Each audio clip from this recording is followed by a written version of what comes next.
అంటే ఇక్కడికి వచ్చిన తర్వాత మొత్తం రిస్ట్రిక్షన్స్ చెప్తున్నారు టీఎస్పీ గారు. అంటే ఈ ఏరియా అంతా కూడా ప్రొటెక్టెడ్ జోన్ కింద ఉంది, ఎవరు వెళ్ళడానికి వీల్లేదు అంటున్నారు. అయితే మేమేమంటున్నట్టు మా జడ్పీ వైస్ చైర్మన్ గారు ఉన్నారు, నేనున్నాను.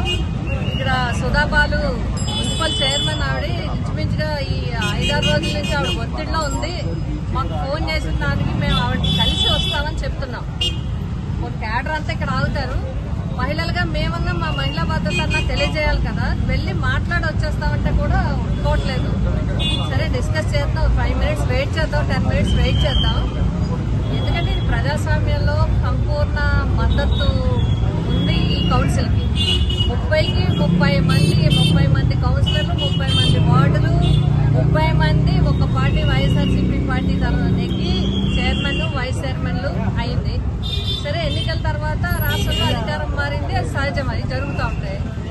ఇప్పుడు 30లో 28 కౌన్సిలర్స్ ఉన్నారు. ఒక ఆమె కాలం చేయడం వల్ల చనిపోవడం వల్ల ఏర్పడింది, ఒకరికి ఉద్యోగం రావడం వల్ల ఏర్పడింది.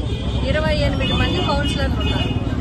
ఇంచుమించుగా 17 మంది కౌన్సిలర్లు ఇక్కడ ఉన్నారు.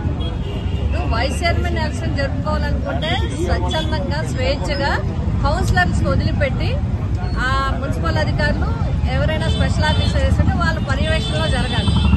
కానీ ఇంత సంపూర్ణ మద్దతు ఉంది. ఇక్కడ 28 మంది మెంబర్స్ ఉన్న వైఎస్ఆర్సీపీ పార్టీ వైస్ చైర్మన్ ఎన్నుకోవడానికి ఎంత విధంగా చేయటం అనేది కరెక్ట్ కాదు. ఎందుకంటే స్థానిక సంస్థల యొక్క ప్రాబల్యాన్ని ఈ విధంగా తప్పుదారి పట్టించడం అనేది కరెక్ట్ కాదు. కరెక్ట్గా నిజంగా ఎన్నికలు జరగాలనుకుంటే కౌన్సిల్ వదిలిపెట్టండి. కౌన్సిల్ ఉన్నారు, స్పెషల్ ఆఫీసర్లు వేయండి.